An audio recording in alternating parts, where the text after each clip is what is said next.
Pessoal, hoje nós vamos dar sequência no estudo do livro O Homem Integral, de Joana de Ângeles.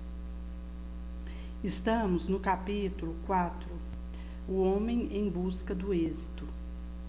Insegurança e crises, conflitos degenerativos da sociedade, o primeiro lugar e o homem indispensável. Insegurança e crises. Esborou-se sob o camartelo da Revolução Odierna, edifício da tradição ultramontana, cedendo lugar à apressada construção do desequilíbrio, sem memória ancestral, sem cultural alicerce. Ruim diante dos abalos da ciência tecnológica, o empirismo passadista, as obras da arbitrária dominação totalitária, substituídos pelo alucinar de novas maquinações, de aventureiros desalmados, perseguindo suas ambições imediatistas a prejuízo do populacho, do indivíduo. Política desgovernada exibe seus corifeus, que se fazem triunfadores de um dia, logo passa ao anonimato, repleto de gozo, valor perecível, a intoxicar-se no vapor da viciação e da perversão em que falecem os ideais últimos que ainda possuíam.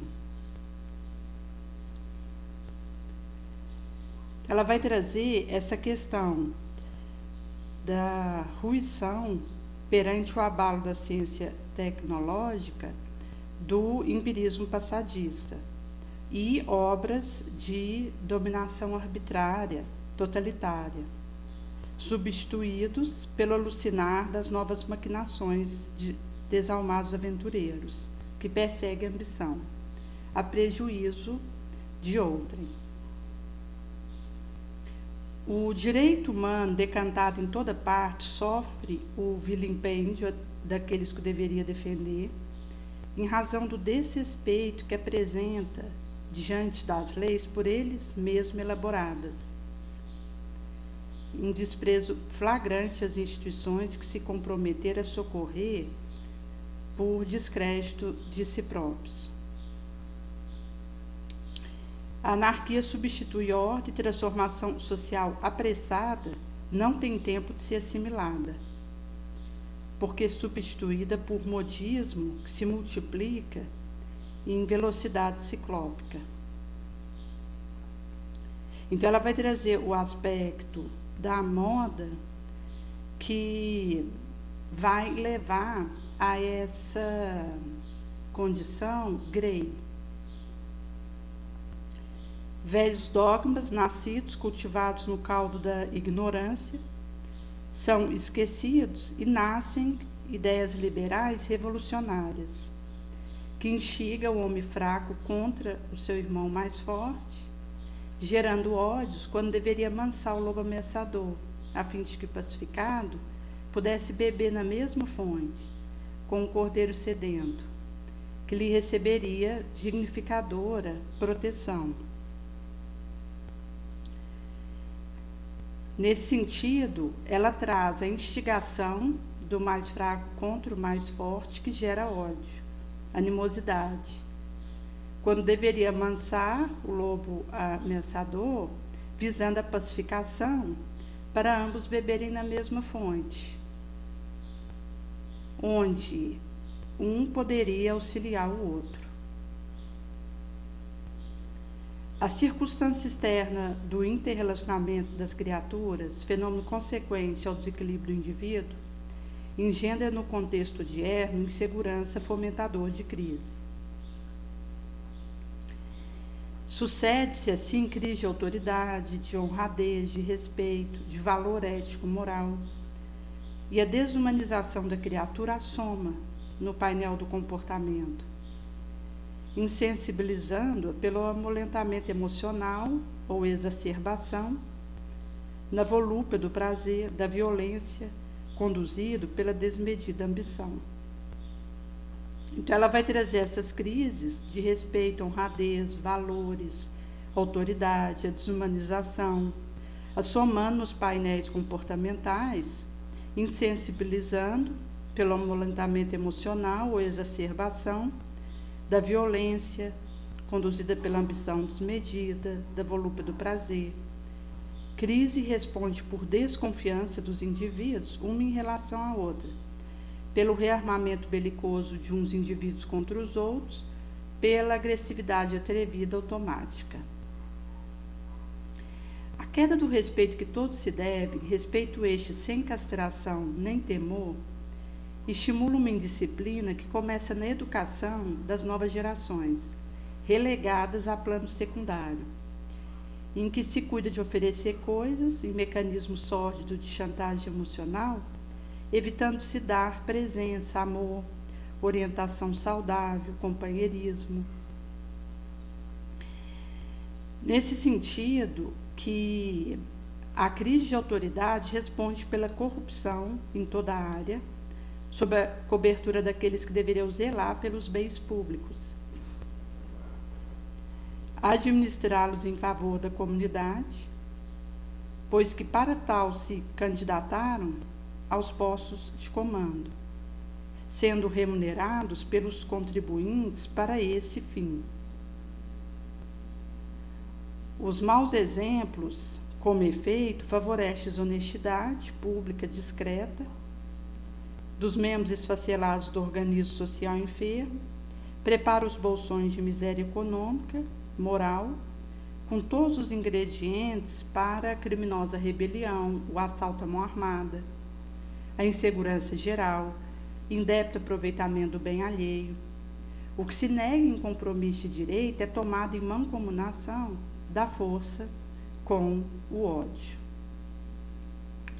Então, é nesse sentido que vai acontecer essa crise de autoridade e os que para tal se candidataram aos postos de comando, visando zelar pelos bens públicos, administrá-los em favor do populacho, sendo remunerados para tal, vai ser substituído pelo mau exemplo, favorecendo essa esfacelação do organismo social enfermo devido ao mau testemunho que dão. Também a desonestidade discreta, pública, prepara bolsão de miséria moral e econômica com todo ingrediente da criminosa rebelião e correlatos.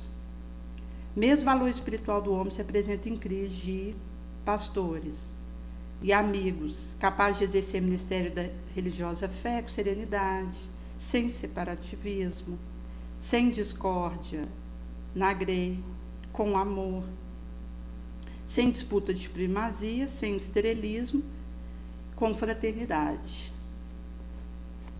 Nas várias escolas da fé espoca a rebelião, disputa lamentável, ácida maledicência, distanciamento, formando quisto perigoso no corpo comunitário.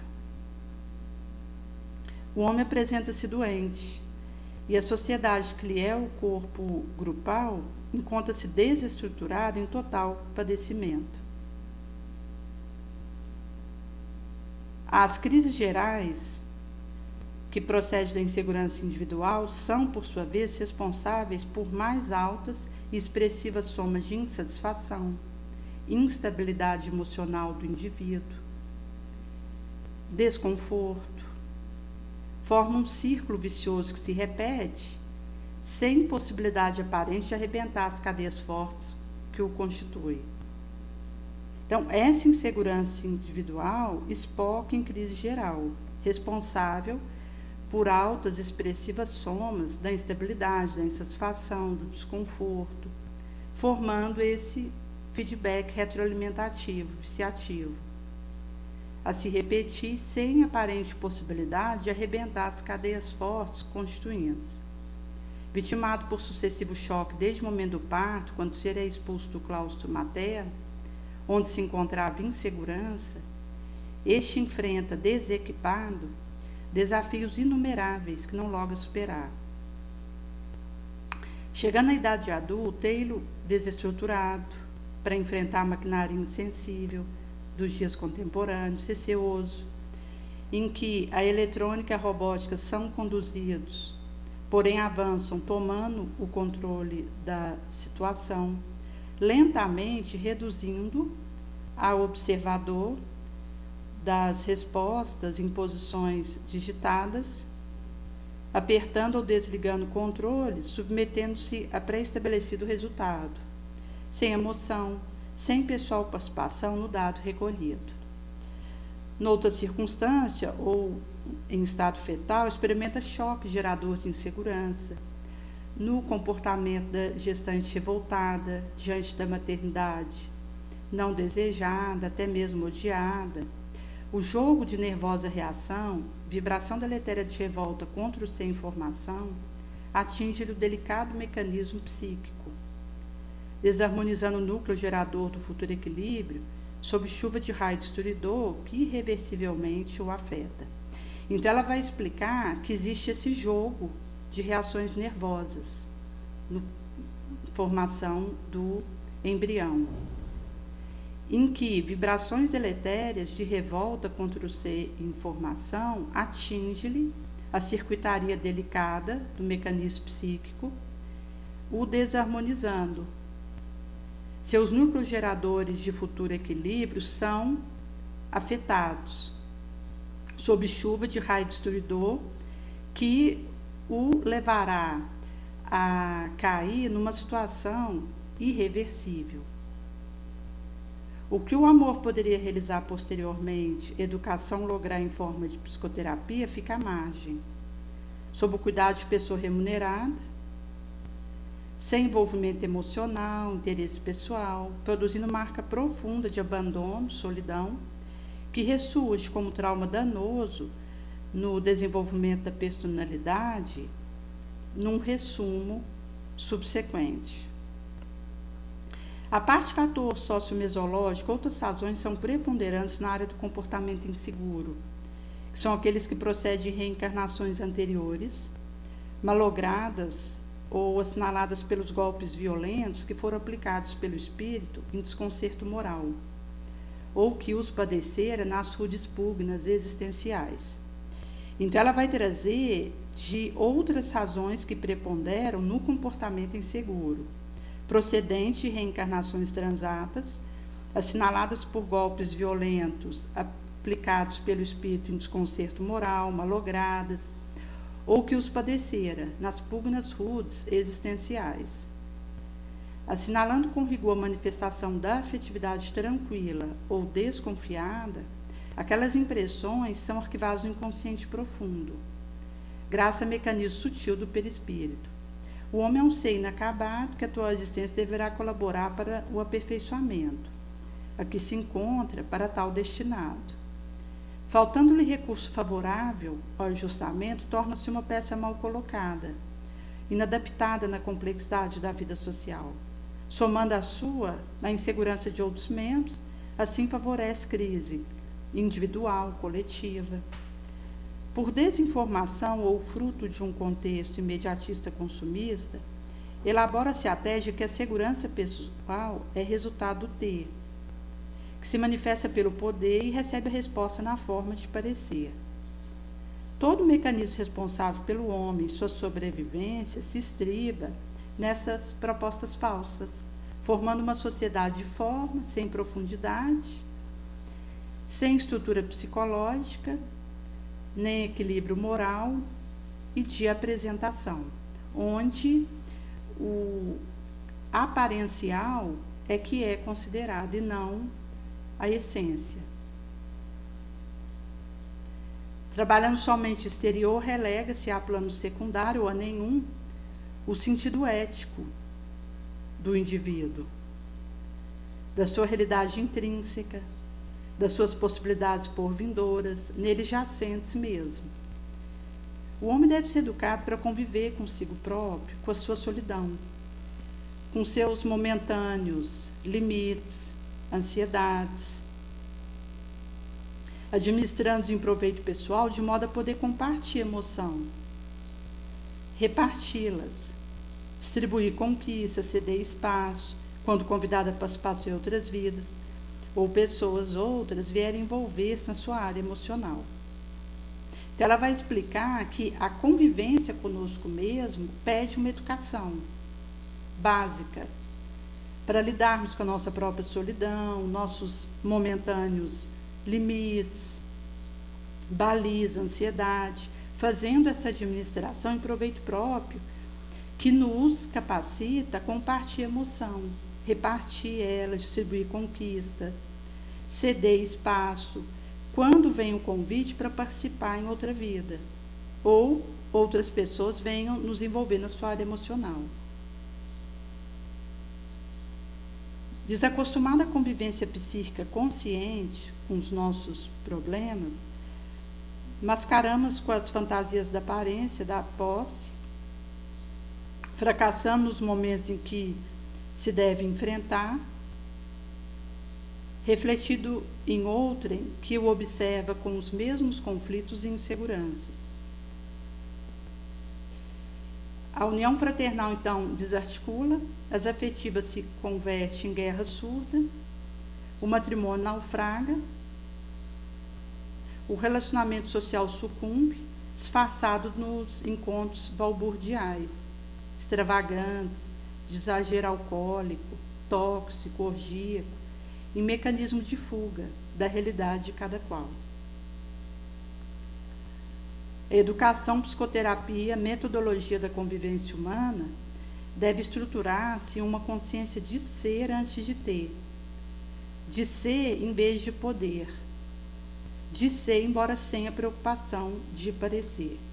Então, ela vai explicar que nós estamos desacostumados à convivência psíquica consciente com as nossas questões, os nossos problemas. Por isso, nós mascaramos com essa fantasia de posse e de aparência. E naufragamos quando precisaremos enfrentar, refletido em outrem que o observa com o mesmo conflito e insegurança. Por isso ela vai falar das uniões afetivas se convertendo em guerra surda, a união fraternal desarticula, matrimônio naufraga, o relacionamento social sucumbe, disfarçados na balbúrdia, exagero alcoólico, tóxico, extravagância, viciação de todo porte, e mecanismo de fuga da realidade de cada um. A educação, psicoterapia, metodologia da convivência humana precisa fazer essa estruturação em uma consciência de ser antes de ser sem a preocupação de parecer, de ser em vez de poder. O valor externo é incapaz de resolver a crise interna, aliás, não poucas vezes desencadeando-as.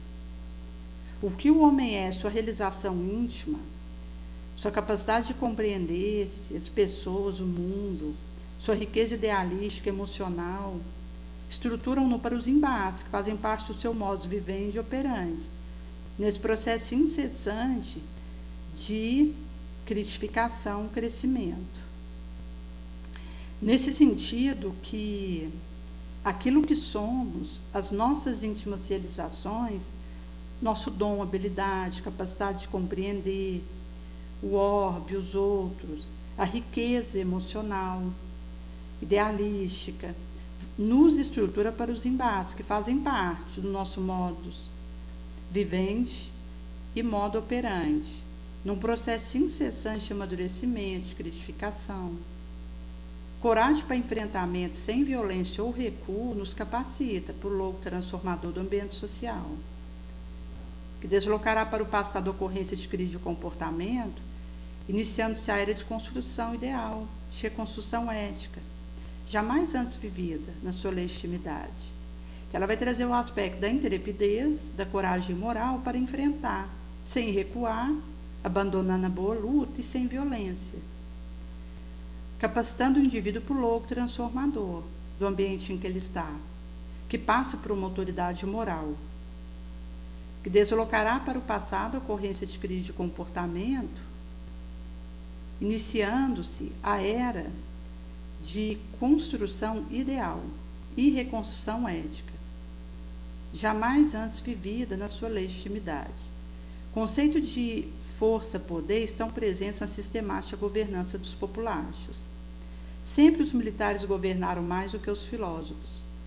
O poder sempre esteve por mais tempo nas mãos de violentos do que na sabedoria dos pacíficos, gerando guerras exteriores, porque seus apaniguados viviam em constantes guerras íntimas, seguros, aguardando traição dos fracos, que os odiavam bajuladores, e a audácia dos mais fortes, que lhes ambicionavam o poderio, desembocando quase todos vítimas das suas urdiduras nefastas. A íntima segurança conseguida mediante autodescobrimento, humanização, finalidade nobre que se deve imprimir à vida, são fatores decisivos para eliminar as crises. Porquanto, afinal, a descrença que campeia, o desconcerto que se generaliza, são defluentes do homem moderno, que se encontra em crise momentânea, vitimado pela insegurança que aturde ele próprio. Conflitos degenerativos da sociedade. A crise de confiança, credibilidade, de amor instaura o estado conflitivo da personalidade, que perde o roteiro. Incapaz de definir o que é correto ou não, qual a forma de comportamento mais compatível com a época, e ao mesmo tempo favorável ao seu bem-estar, anquilosando pessoa refratária ao progresso na ideia superada, ou produzindo grupo rebelde, fadado à destruição, que se entrega à desordem, à contracultura, buscando sempre agredir, chocar. Então, ela vai explicar que essa crise de amor, de credibilidade, de confiança, instaura o conflito da personalidade que perde roteiro, inapto para definir o que é correto ou não e qual a forma de comportamento mais compatível com a época, e junto favorável ao seu bem-estar, anquilosando pessoa refratária ao progresso na ideia superada ou produzindo grupo rebelde, fadado à destruição, que se entrega à desordem, contracultura, buscando chocar, agredir. Grupos opostos se afastam, se agridem, se armam, e esse aspecto que ela traz da anquilosação de pessoa refratária ao progresso nessa ideia superada, traz como que a falta de instrução ela é prejudicial. Quando o esclarecimento não vem retirar o véu de Maia de nós e nos permitir sairmos da noite da nossa ignorância, que é sem lua, sem estrela, sem astro. Porque a verdade cura, liberta. A mentira, a ignorância aprisiona, fere.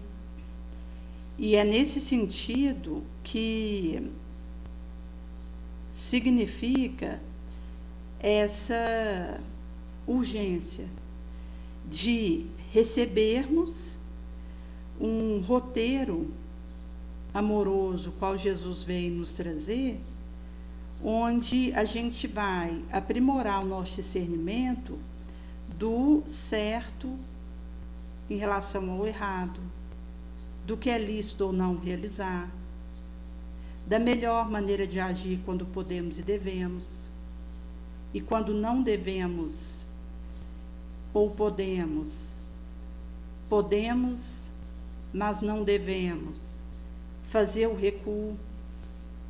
Porque diante de um discernimento, eu posso perceber que devo e posso agir. E assim, descubro a melhor maneira de fazer.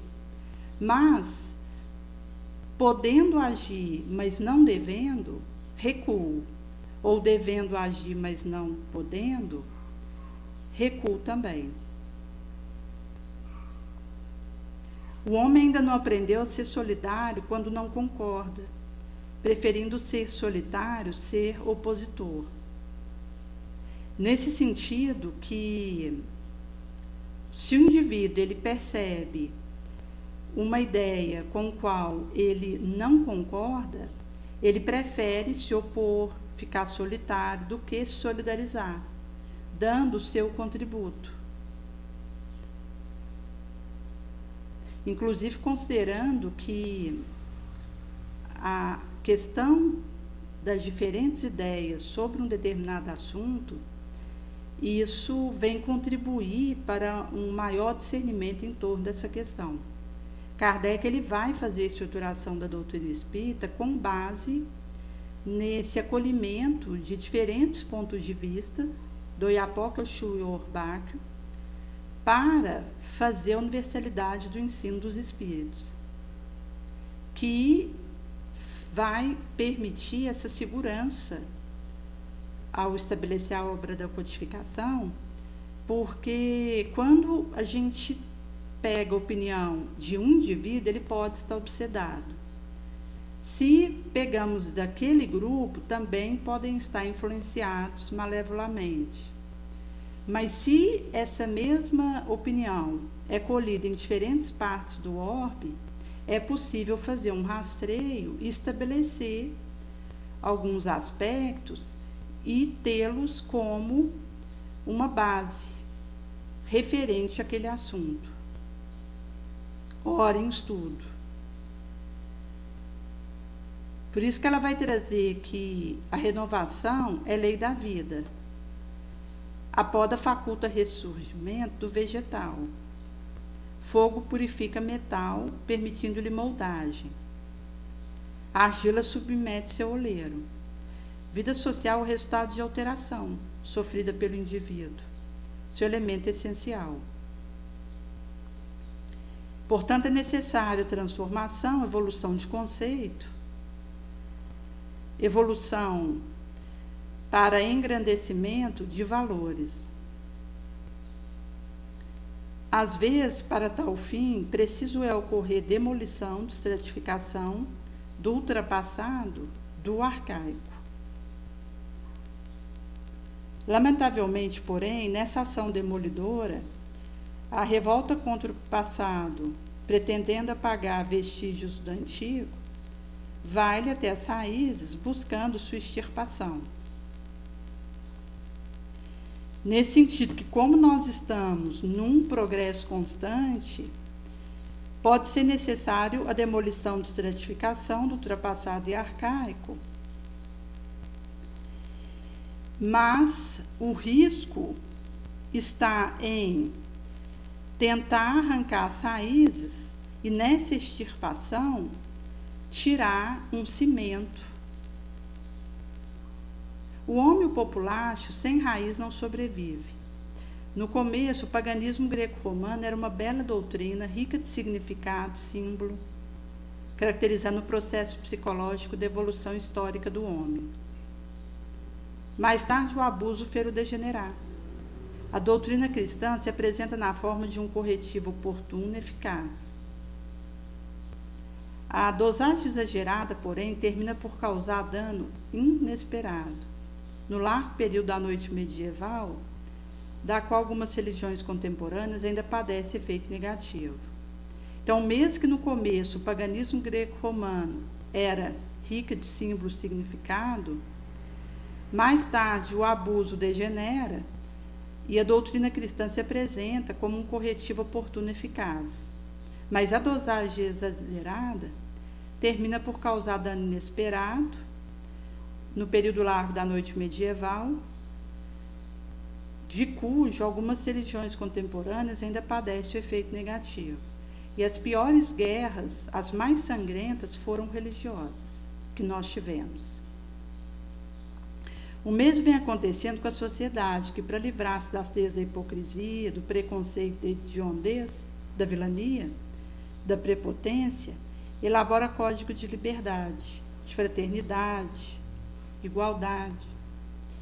Em luta sangrenta, ainda não considerados além das formulações teóricas e bombásticas referências, sem repercussão real no organismo das comunidades terrícolas em sofrimento. Nesse sentido que essas situações de duelos sangrentos, ainda não considerados além de formulação teórica e referência bombástica, sem repercussão real no organismo das comunidades humanas que sofrem. Por esse motivo que a reação cultural recente contra a autenticidade da conduta tem produzido mais mal que resultado positivo. Em nome da evolução, sucede-se revolução destrutiva que não oferece nada, capaz de preencher espaço vazio que causa. Porque o meio para atingir um fim precisa ser positivo. Se eu uso um meio negativo para atingir um fim benéfico, vai acontecer uma incoerência. É nesse sentido que, se em nome da evolução eu me emaranho em revolução destrutiva, não estaria oferecendo nada capaz de preencher os vazios espaços que isso causa. A insatisfação do indivíduo fustiga, perturba o grupo no qual ele se localiza, sendo expulso pela reação geral, ou tornando-se um câncer em processo metastático. Então, ele acaba, pela reação geral, vindo a ser retirado, rejeitado por esse grupo, ou torna-se um câncer em processo metastático. O pessimista e o colérico facilmente contaminam o desatento, passando-lhes o morbo do desânimo ou o fogo da irritação, a prejuízo geral.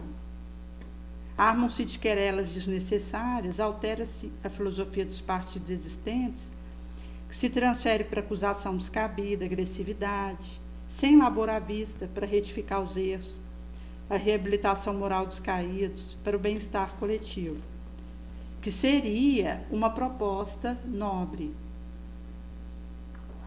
Porque, ao invés de querela desnecessária ou de agressividade, acusação descabida, usássemos o esforço à vista para retificar nossos erros, para o bem-estar coletivo, para a reabilitação moral dos caídos, avançaríamos.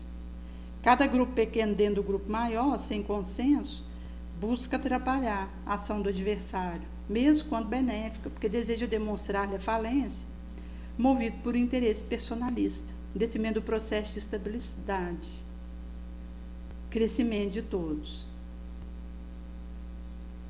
Personalismo se agiganta, paixão servil se revela, e o idealismo cede lugar à moral vileza.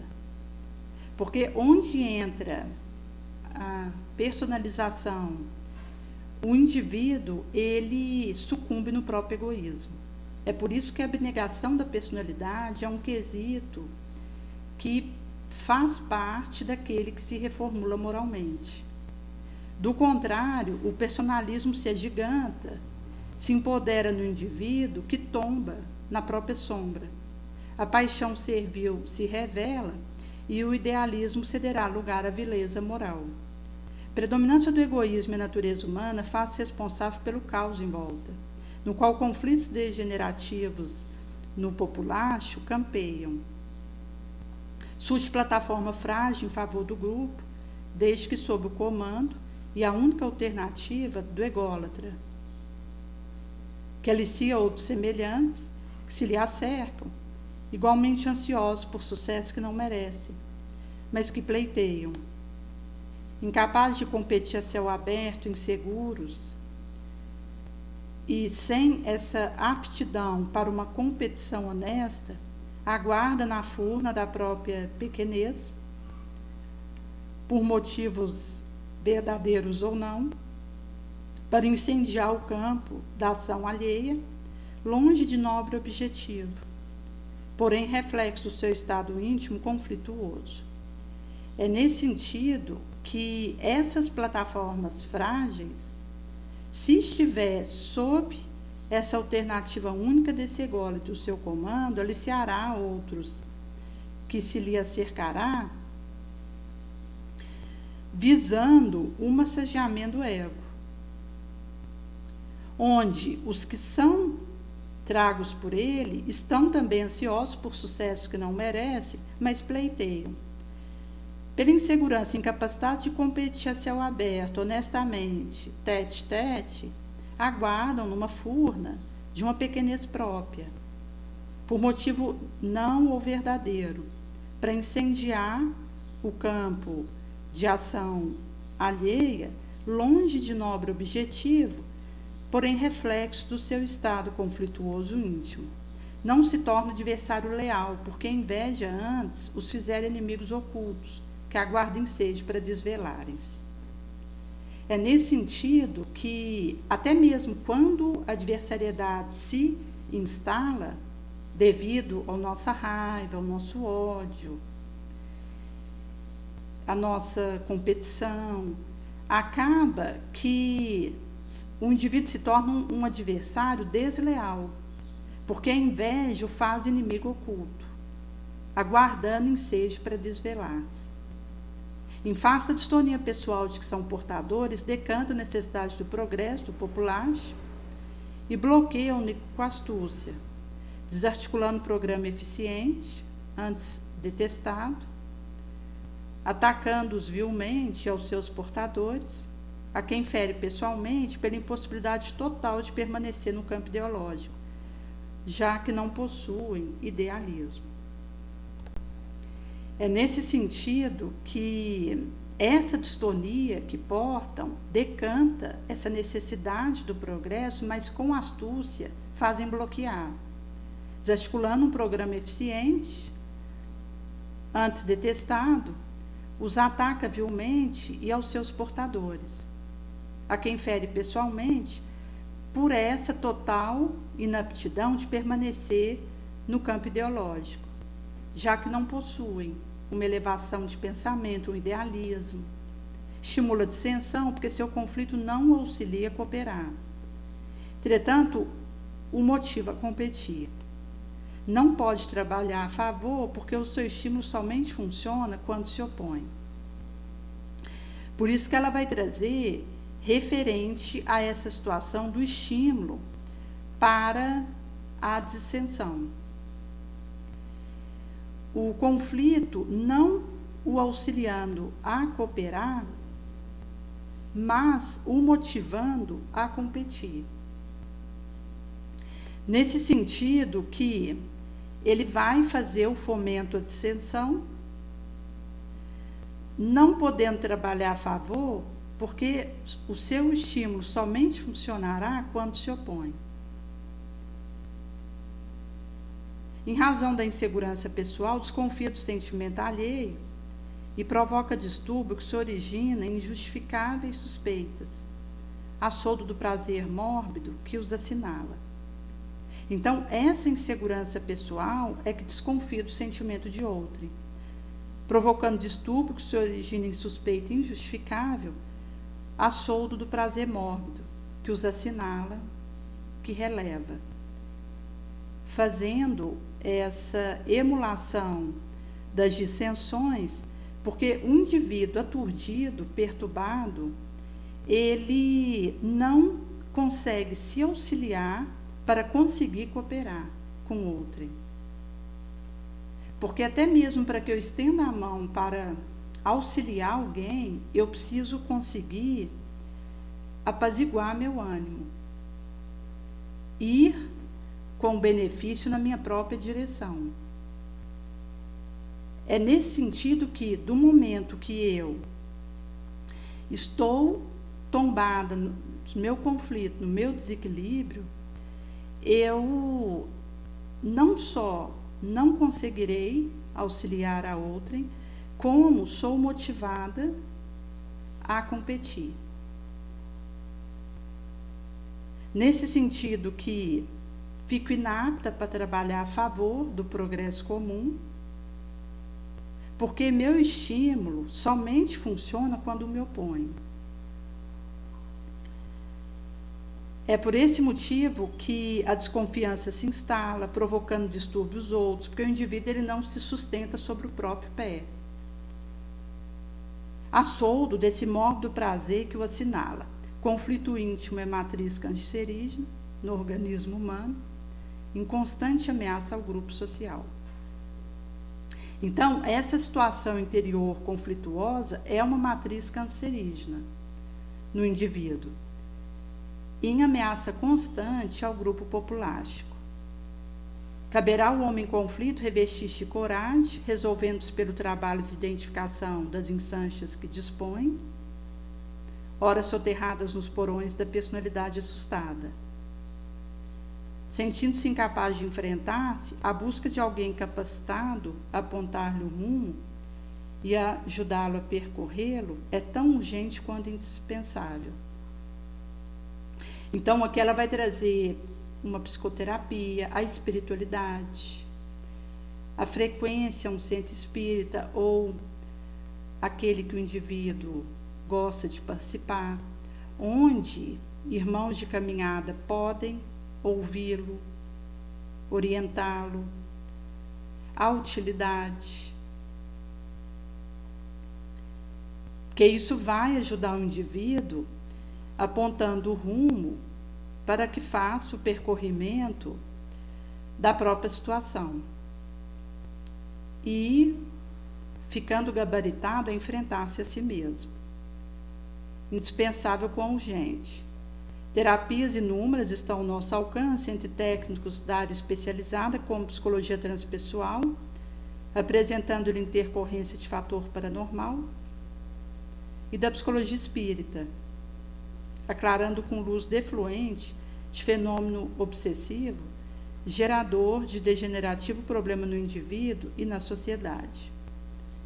Então, que ela vai trazer tanto os fatores de intercorrência paranormal, vindo da psicologia transpessoal, quanto a psicologia espírita, que aclara com essa luz defluente fenômeno obsessivo que gera problema degenerativo no indivíduo e no populacho em que ele se localiza.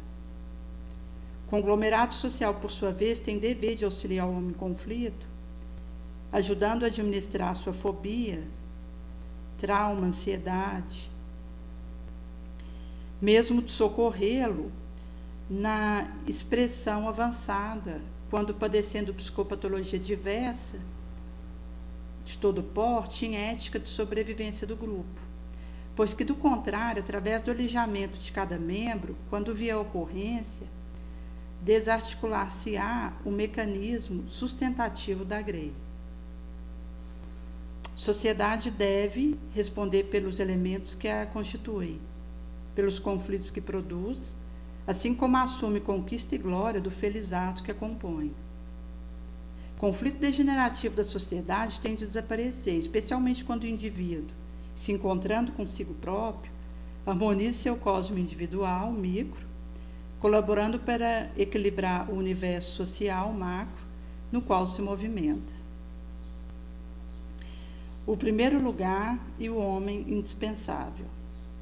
Nas áreas dos conflitos psicológicos, a competição surge quase sempre como estímulo, com o fim de fortalecer a combalida personalidade do indivíduo que, carente de criatividade, apega-se à exitosa experiência que outro realizou para impor-se e, assim, enfrentar a própria dificuldade, escamoteando-a com o esforço que se aplica na conquista do que considera meta triunfal. Ela vai explicar que a competição ela é um conflito psicológico que, como estímulo, surge a fim de fortalecer a personalidade combalida de alguém que, carente de criatividade, se apega a uma experiência exitosa que outrem realizou para se impor. É como se ele tentasse fazer da experiência bem-sucedida do outro um trampolim para ele se impor em relação a esse outro e à sociedade. E isso vai ajudá-lo a enfrentar a própria dificuldade, escamoteando-a.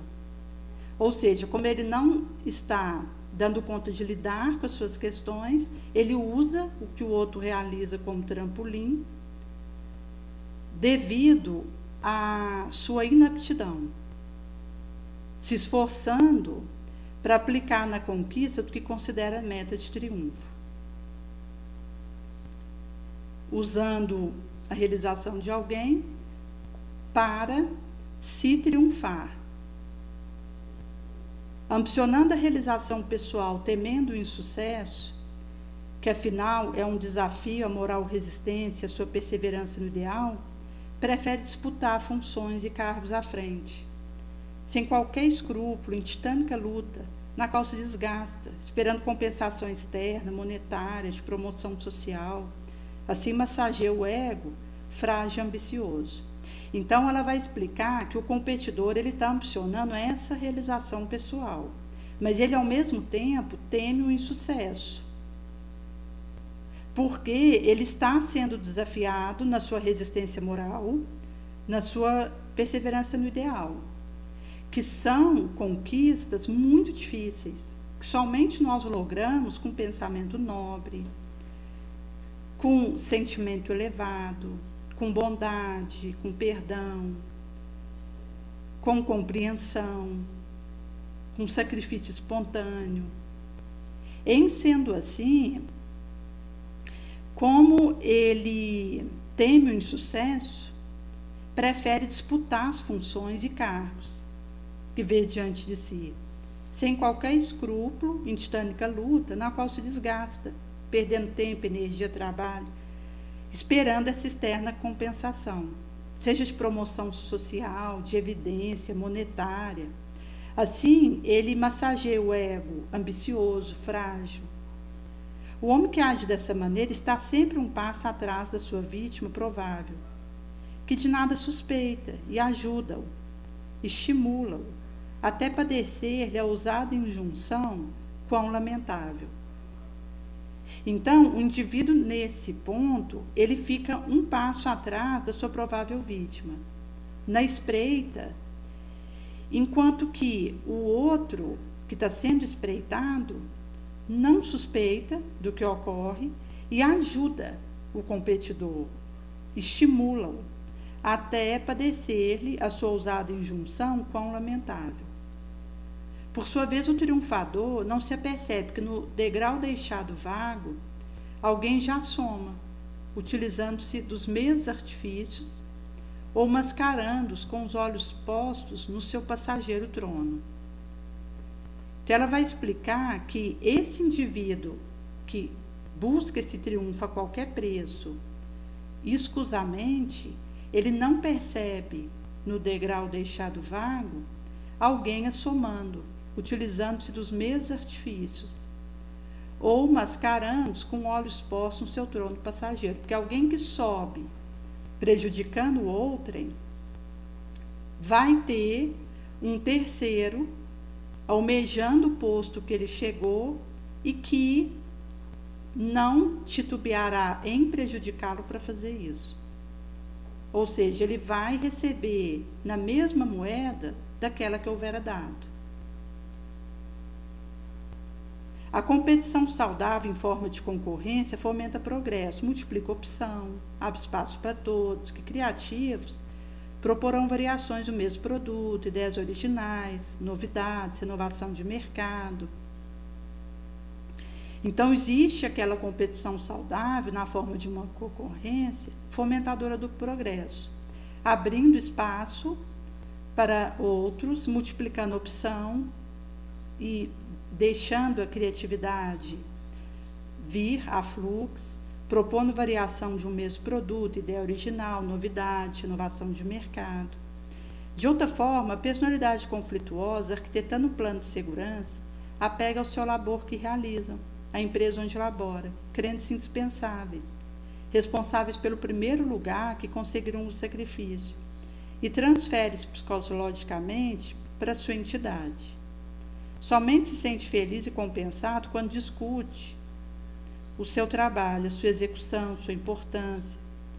Repouso, família, lar, férias, se descolore, porque não preenche as falsas necessidades do ego exacerbado. Respira clima de preocupação do labor em toda parte e vive em função dele. Então, ela vai explicar que na personalidade em conflito acontece a arquitetação de plano de segurança que se apega ao trabalho que realiza, à empresa onde labora. e crer-se a si mesmo responsável pelo primeiro lugar, que conseguiu com um sacrifício indispensável, psicologicamente transferindo-se para sua entidade. Somente se sente compensado e feliz quando discute o seu trabalho, sua importância, sua execução. Repouso, férias, família lá, descolore por não preencher falsa necessidade exacerbada do ego. Respira clima de preocupação do trabalho em toda parte, vivendo em sua função. Sente um triunfo após os anos de luta exaustiva. Informa que a sua saída seria uma tragédia, um caos para a organização, que são pessoas chaves, molas mestras, sem as quais nada funcionará, ou se tal se dá, é precariamente. Não percebe que o tempo escoa na ampulheta da hora. Método de ação se renova, cansaços vence, vitalidade diminui. E no degrau imediatamente inferior, o competidor já está. Jovem ambicioso, aguardando, disputando, aprendendo sua técnica e mais bem equipado que ele, em condição de substituí-lo com vantagem. Sua cegueira não lhe permite enxergar. Quando o observa, deprime-se, revolta-se contra o limite orgânico inexorável, utilizando-se de artifício para prosseguir. Então, mostra como que é um ping-pong.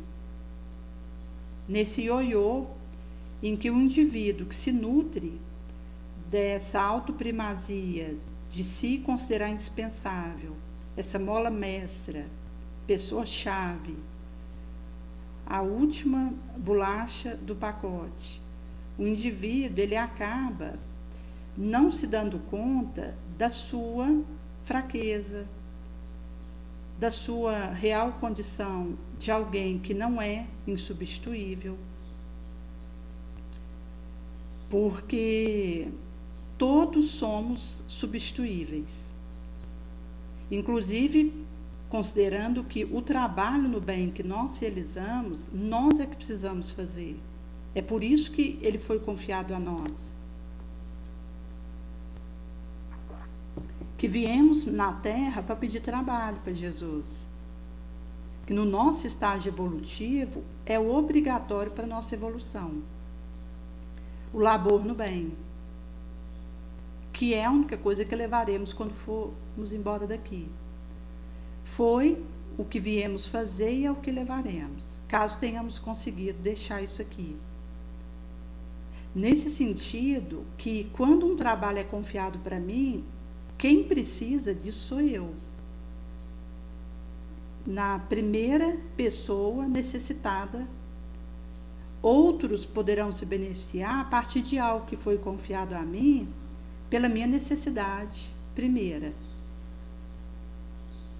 Em sendo assim, é que Jesus nos capacita para realizar o trabalho, e se isso pode ser bem sucedido, é por misericórdia do alto. Por isso que a Joana vai trazer que quando o indivíduo ele se considera o triunfador pela própria força, que conseguiu um tal lugar ou uma qual situação com seu sacrifício, e que ele é indispensável, importante, primacial daquele local, sentindo necessidade de avolumar suas qualidades, seus feitos, seu currículo, seu título, ele está numa cegueira perigosa, porque ele não consegue perceber que o tempo escoa na ampulheta dos minutos, cansaço vence, o método de ação se renova, a vitalidade diminui. No degrau imediatamente inferior, já está o competidor. Um jovem, aguardando, ambicioso, aprendendo sua técnica, disputando, mais bem equipado que ele, e em condição de substituí-lo com vantagem. Em sendo assim, obnubilado e cego pela própria arrogância, quando o observa, deprime-se, revoltando-se contra o limite orgânico inexorável, utilizando-se de artifício e tentando, num caminho ilusório, prosseguir. que significa essa mascaração da própria vulnerabilidade, da própria fraqueza, que do momento que eu consigo olhar para isso e acolher a minha situação, a minha vulnerabilidade, que erro, que preciso vigiar, observar com perspicácia, orar para acertar mais, errar menos. Isso vai nos dando esse olho de ver, ouvido de ouvir. E é essa postura conformada e humilde perante nós mesmos, na nossa insignificância, que nos dá a condição de recebermos o auxílio dos bons espíritos. Dá-se conta de que passou a ser constrangimento no trabalho, que pensava pertencer-lhe, esse triunfador, cego pelo próprio orgulho, e lamentará, queixando-se de que deu a vida e agora colhe ingratidão. Certamente, o homem dispensável doa a vida como fuga de si mesmo e oferecem-na um ser sem alma, sem coração, que apenas objetiva lucro, portanto impessoal e insensível. Ali filho substitui pai, expulsa-o jovialmente, sob a alegação de que este merece o justo repouso, a viagem de férias, que nunca teve, aposenta-o. Livram a empresa deles da sua dominação, não mais condizente com o moderno tempo. Eles foram úteis e bons no começo, não mais agora, quando começa a emperrar a máquina progressista, a impedir, por óbvia inadaptação, o curso do crescimento e desenvolvimento da entidade. Então, o indivíduo que chega até esse momento, nessa competição mórbida e nesse automassageamento egóico, ele se dá conta de que passou a ser constrangimento no serviço, que pensava lhe pertencer, lamenta-se, queixa-se de ter dado a vida e agora colher ingratidão. Mas o homem indispensável doa a vida como fuga de si mesmo. Oferecem a um ser sem alma que apenas objetiva lucro, sem coração, impessoal, insensível, onde o filho substitui o pai, jovialmente o expulsa, sob a alegação de que este mereça o justo repouso, uma viagem de férias, que nunca obteve, e o aposenta, livrando a empresa dele da sua dominação, a não mais condizer com o moderno tempo. Houveram sido úteis e bons no começo, mas não agora, quando começa a emperrar a máquina do progresso, a impedir, por inadaptação óbvia, o curso do crescimento e desenvolvimento da entidade. É nesse sentido que o indivíduo ele percebe que rui aquele castelo de areia, ilusório.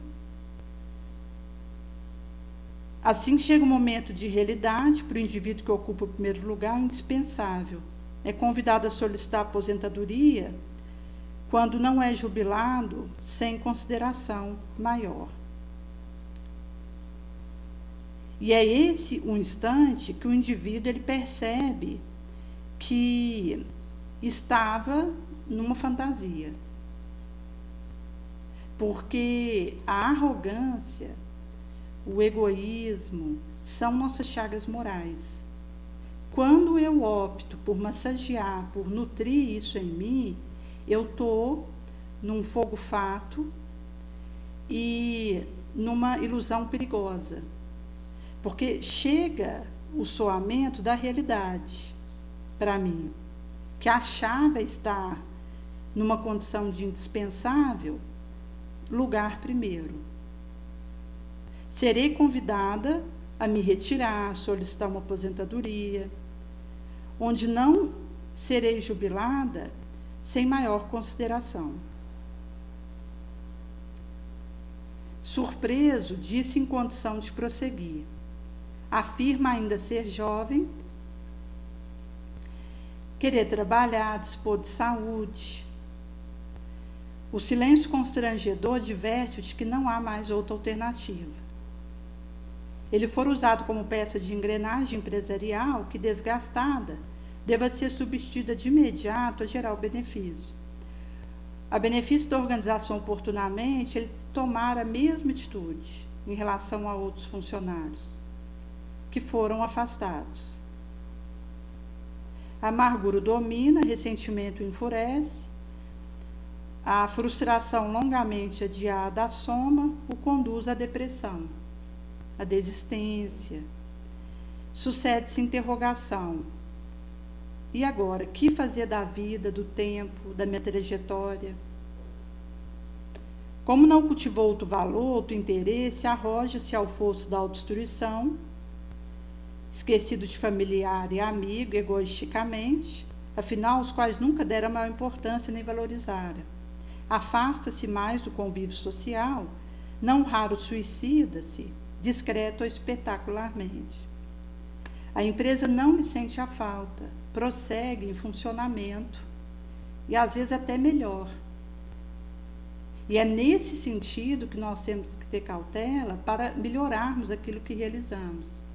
Porque aquilo que estamos em curso, laborando, pede essa avaliação diária de uma autoprestação de conta para tirarmos de nós um aperfeiçoamento, um burilamento, melhorando o que oferecemos. Somente quem realizou uma boa estrutura da personalidade enfrenta com tranquilidade razoável o choque de tal natureza, para o qual se preparara, antevendo o futuro, programando-se para enfrentá-lo, transferindo-se de uma ação para outra, de uma empresa para um ideal, de uma máquina para um grupamento respirável humano, pensante, emotivo.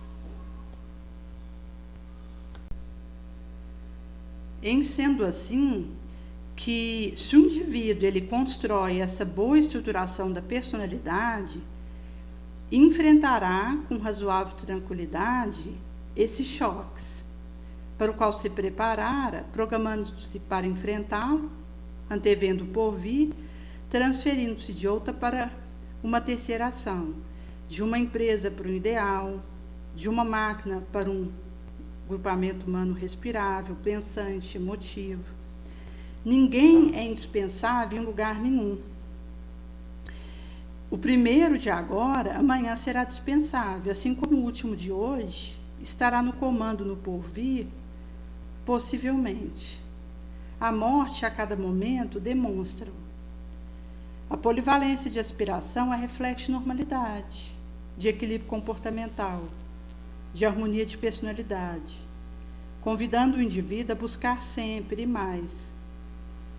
Por isso que essas aspirações polivalenciais refletem normalidade, equilíbrio comportamental, harmonia na personalidade, na mente, convidando o ser a buscar sempre mais, fazendo essa passo a passo, contínuo.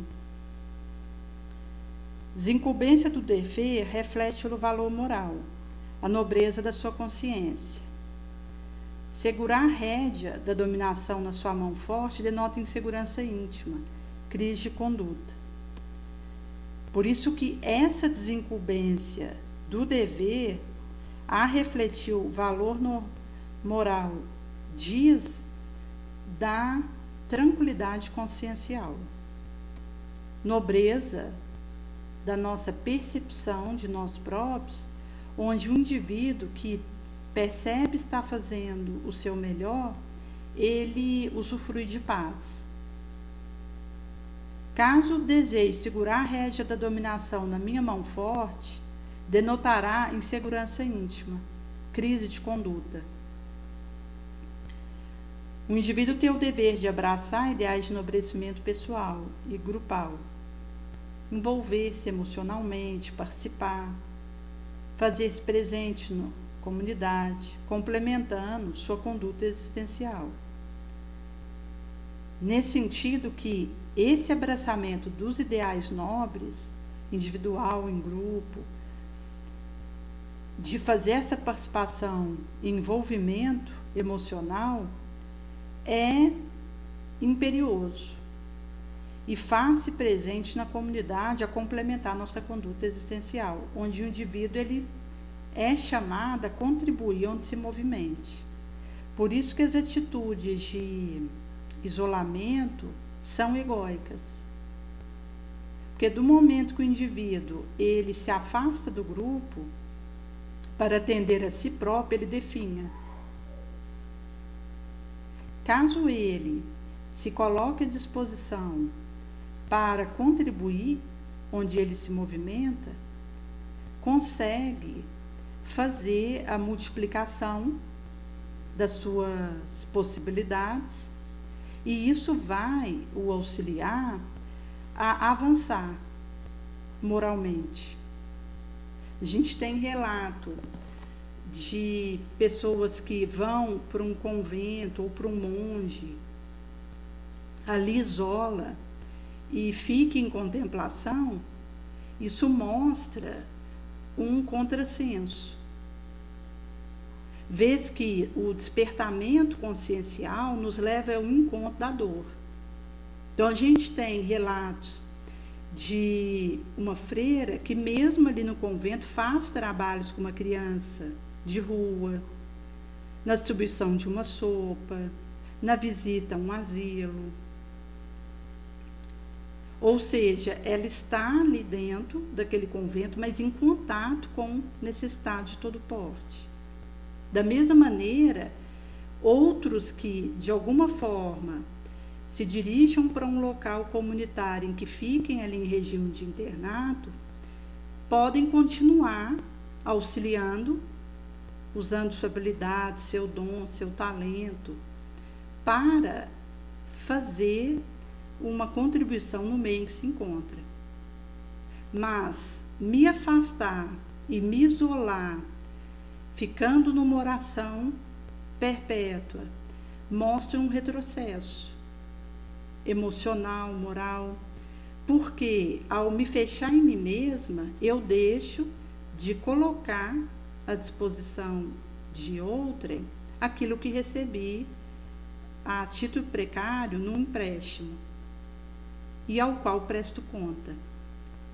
Existem também relatos de indivíduos que fazem sofrimento a si próprio para buscar uma suposta elevação. Então, o indivíduo às vezes anda em cima de brasa fervente, mastiga vidro,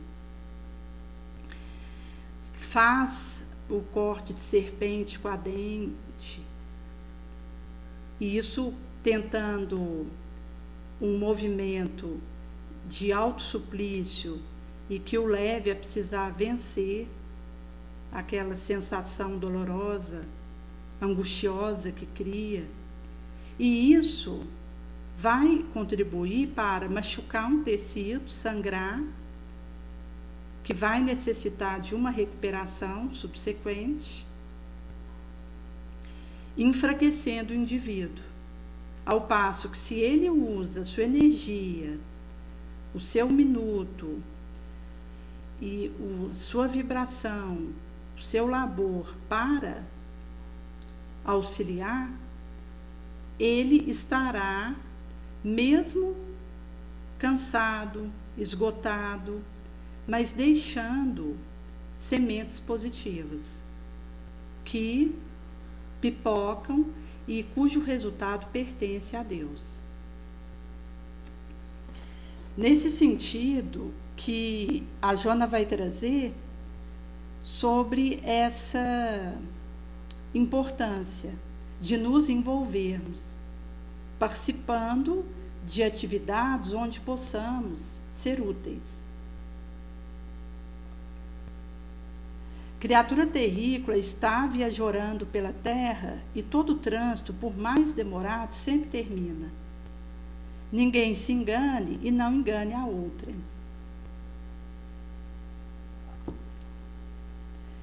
Uma autoanálise cuidadosa, uma periódica reflexão a respeito do valor real aparente, Meditação sobre o objetivo da vida concede pauta e medida para a harmonia, para o real êxito do ser.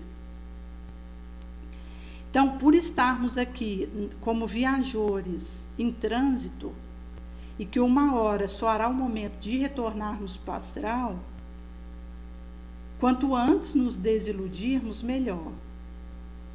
Ninguém vai enganar outrem nem a si próprio.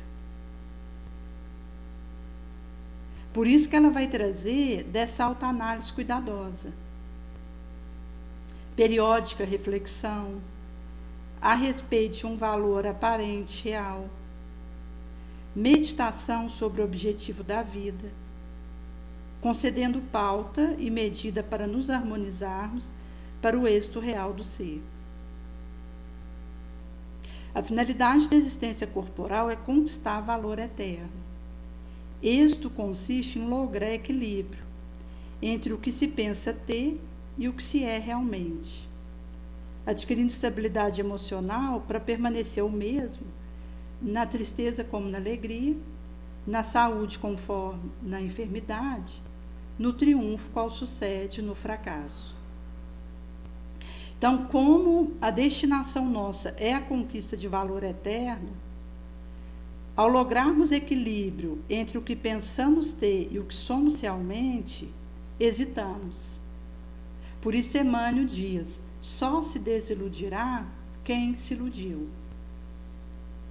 Quanto antes a gente for em conta da nossa verdade e lidar com ela, melhor. Porque isso nos permite estabelecer parâmetros de correção, de conduta, de escolhas mais saudáveis. Nesse sentido que adquiriremos uma estabilidade emocional para permanecer o mesmo, na tristeza como na alegria, na enfermidade, conforme na saúde, no fracasso, qual sucede no triunfo.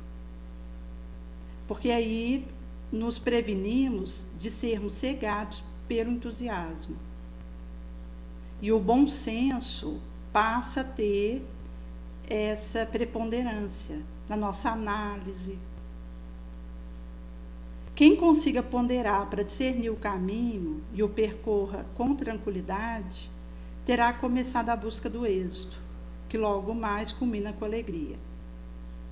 Por isso que discernir o caminho ponderadamente e percorrer com tranquilidade é o início da busca do êxito.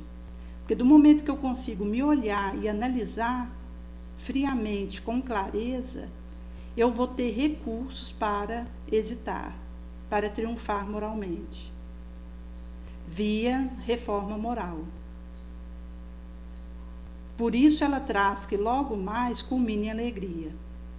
Kardec ele vai trazer, num recorte que foi feito a lume no Obras Póstumas, acerca desse aspecto da nossa análise e a maneira como, associando um firme bom senso ao método positivo, ele estruturou toda a doutrina espírita.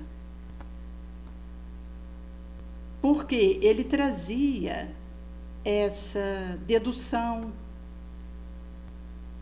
essa comparação de dados, fazia uma entrada com intuição, que o permitiu estabelecer alguns aspectos, usando a universalidade do ensino dos espíritos, que se tornaram o arcabouço. Por isso que diversas obras que ele estava quase a terminar, o que aguardava em Sancha para serem publicadas, provariam ainda mais a extensão, o poder da sua concepção, onde vai ser explicado por Camille Flammarion, ao discursar no seu enterro, que ele era o bom senso encarnado. Uma razão reta, judiciosa, sem cessar aplicava sua obra permanente à indicação íntima do senso comum. E o quanto ele foi feliz nisso. Por esse motivo que o ponto de partida era aplicar a razão firme de um simples bom senso e examinar segundo o princípio do método positivo. Esse método positivo que Kardec usou se baseia na observação e dedução lógica. Foi um dos principais pilares do seu pensamento científico. Ele utilizara esse método para investigar fenômeno mediúnico, buscando entender como esse fenômeno poderia ser explicado de forma científica. Kardec aplicara o método positivo ao estudo de fenômeno espírita, utilizando uma observação cuidadosa, uma comparação de dados, para deduzir a causa desses fenômenos. Também utilizar a intuição como uma ferramenta complementar para o processo investigativo, permitindo que ele expandisse sua base de informações e desenvolvesse teorias mais completas sobre o mundo espiritual. Em sendo assim, ele usa essa observação aguda, perspicaz, que não espera as situações virem a acontecer para observar. Ele aproveitava enquanto elas estavam ocorrendo, porque os acontecimentos não serão provocados para atender a nossa necessidade de conhecimento. Eu precisarei saber aproveitar para uma observação cuidadosa o que acontece naquele momento. Nesse sentido que ele fez essa associação, fazendo a aplicação dessa razão firme do bom senso, examinando via essa observação cuidadosa, deduzindo logicamente, comparando dados e intuindo complementariamente para o processo investigativo. E vai ser trago acerca da sua postura diante do labor. Desde longos anos sofria de uma enfermidade do coração que só podia ser combatida via repouso intelectual e pequena atividade material. Consagrado, porém, inteiramente ao trabalho da sua obra, recusava-se ao que pudesse absorver um só que fosse dos seus instantes, à custa das suas ocupações prediletas. Então, mostra uma disciplina.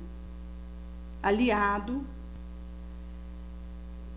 Deus com ele, o que acontece com todas as almas de forte têmpera. A lâmina gastou a bainha.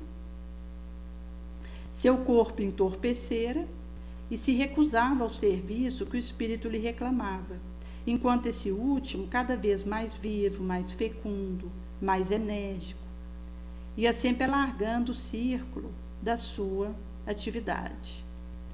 Então, é essa postura que vai nos dando condição de sobrepor a matéria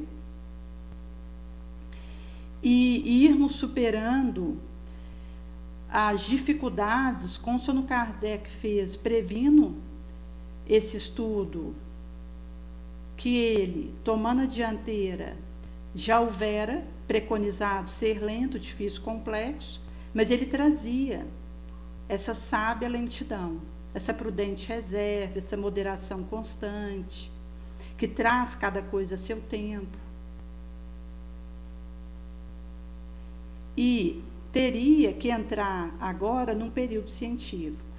Fenômeno físico sobre o qual, a princípio, não se insistia, tornar-se objeto da crítica experimental, a que devemos a glória dos progressos modernos e as maravilhas do vapor da eletricidade. Porque no início não se insistia. Esse método tem de tomar o fenômeno de ordem misteriosa a que assistimos para o dissecar, medir, definir, delinear. Nesse sentido que ele vai nos mostrar essa conduta que nos permite o êxito. Do momento que o indivíduo ele faz essa audição da sabedoria, da intuição, do pensamento nobre, da transformação moral, que inclusive é um outro aspecto que é trago num outro recorte do Obras Póstumas, onde a nossa modificação moral é que nos dá a condição para sairmos vitoriosos sobre a nossa sombra. Em sendo assim, um indivíduo que realiza essa modificação em si mesmo, para melhor, ele tem condição de realizar o que se propôs, mesmo sob o camartelo da tentação, mediante de problema que não se transformarão em drama nem em tragédia, porque ele saberá abordar e resolver com bom senso, com discernimento, moderação. É por esse motivo que, com a fé, somos conduzidos seguramente ao fim da nossa viagem. A fé em Deus, confiança em nós mesmos. E em sendo assim, que observação, vigilância e oração fortalece o espírito que se deixa tomar pelo desânimo. Assim, poderemos aurir a força de triunfar dos obstáculos e das tentações, armando-nos contra os nossos defeitos, estudando-os, vencendo-os, mantendo-nos prontos, porque o amanhã não está longe.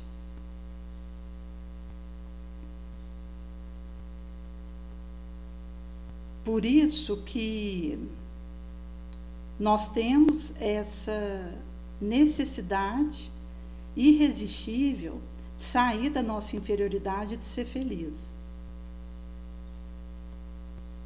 que é uma movimentação para vencermos os nossos males, a nossa fraqueza. Por esse motivo que, seja nas situações das sentinas de viciação, de crime de todo porte, remorso, ansiedade moral, daquilo que pesa, fere, soma, cura, a porta aberta é a mesma por onde entra, caos, paz. Cuidamos da nossa permissão e elas moldarão nosso mundo. Encontrando as misérias ocultas, aqueles que precisam da nossa mão estendida, teremos essa tranquilidade do dever cumprido. Água benta estancará nossa sede de amor divinal, fé depura, desenvolve, completa nossa aptidão amorável. Não há mais dor para quem se coloca à margem da estrada, deixando passar a mesquinharia, bagatela da vida, sem as deter, para dela fazer arma ofensiva contra o populacho. Nesse sentido que esse movimento vai nos dando condição para colocarmos a serviço o que trazemos, como no óbolo da viúva, que entregou do seu pão naquele tempo. Nesse sentido que é um convite de todos os tempos que Jesus nos traz e uma grande renovação pensamental pelo Espiritismo, tão bem descrito no Livro dos Espíritos. Produziremos o grande milagre do século por vir da reunião de todos os interesses materiais e espirituais dos homens pela aplicação da máxima bem compreendida. Amai bastante a fim de sermos amados.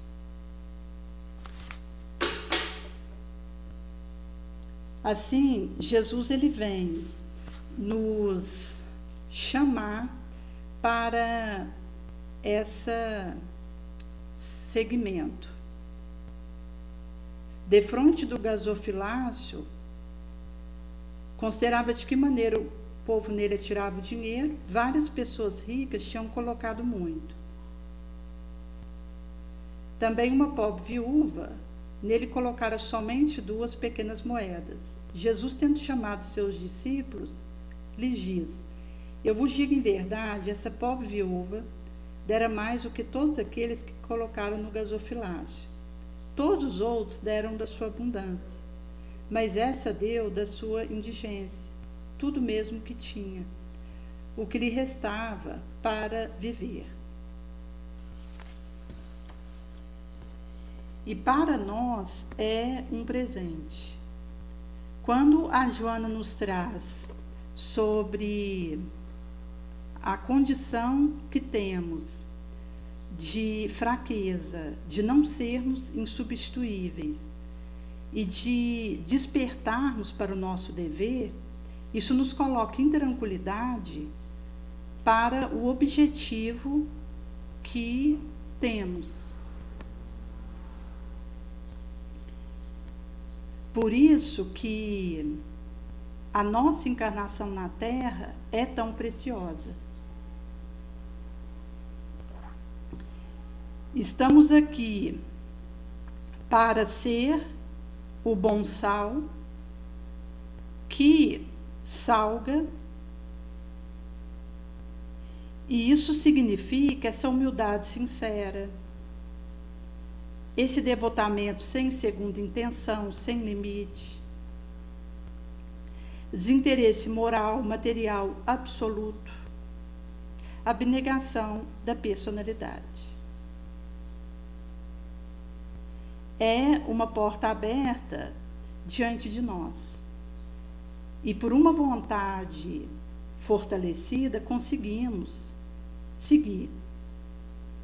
Inclusive, Kardec vai trazer, num recorte do Obras Póstumas, que quando a intenção é afastar um espírito obsessor de alguém, se junto com a vontade do obsidiado de se libertar, a vontade do médium curador de que o obsidiado se liberte, se unir um bom fluido, vai acontecer uma sinergização que acabará por afastar o obsessor. Porque se eu não trabalho a minha transformação moral, eu posso até desejar afastar o espírito mau, ter uma vontade firme nessa direção, mas eu não tenho condição moral de tirá-lo da minha presença, de tirar dele o poder que está exercendo sobre mim. Eu só vou conseguindo autoridade moral e condição de afastar o obsessor quando eu me modifico. Porque então, substituindo um pensamento ruim por um pensamento bom, um sentimento que traz da minha negatividade por um sentimento elevado, uma ação odiosa por uma ação bonosa. Quando a gente vai fazendo essas modificações, associando isso com uma vontade ardente, firme, de acertar, de melhorar, somado com essa mesma vontade, essa mesma ação positiva do médium que nos auxilia, você tem amplificado e viabilizado o afastamento do obsessor.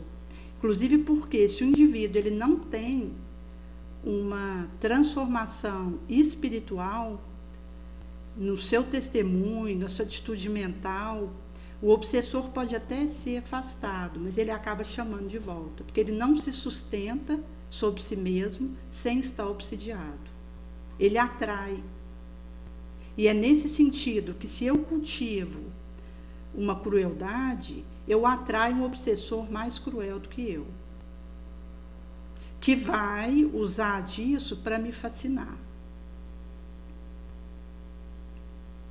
É por esse motivo que, para que eu consiga me sustentar comigo mesmo, numa autoabordagem, autoacolhimento, autoperdão e autoavanço, precisarei ter uma modificação para melhor, que desacopla o obsessor de mim, e que por eu estar equilibrada, harmonizada, eu não chamarei de volta, com uma vontade máxima, alavancada para o bem, e um fluido elevado, um sentimento nobre, um pensamento positivo. É por esse motivo que, se o indivíduo ele não se encontra e se conhece para se transformar, ele fica parado. Pode vir 300 pessoas me ajudar a me libertar do obsessor, eu chamo ele de volta, numa simbiose, numa vampirização, num parasitismo recíproco. Porque mesmo que o obsessor me parasite, me vampirize, eu estou numa teia recíproca, porque sustenta a sua permanência comigo, a sua autoridade sobre mim, com aquilo que nutro, com aquilo que penso, com aquilo que escolho. Por isso que autoequilíbrio, independência emocional, caminhar sobre o meu próprio pé e dar conta de vencer, é um trabalho meu comigo. E é um serviço que só eu posso fazer por mim.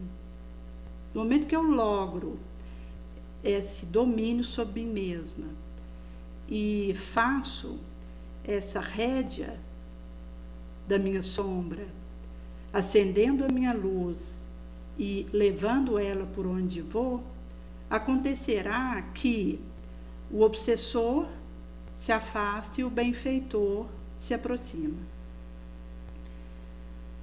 Em sendo assim, caminhar após Jesus, onde negamos a nós mesmos, tomamos nossa cruz, nos renunciamos e seguimos após Ele, é um trabalho em que eu acendo a minha luz.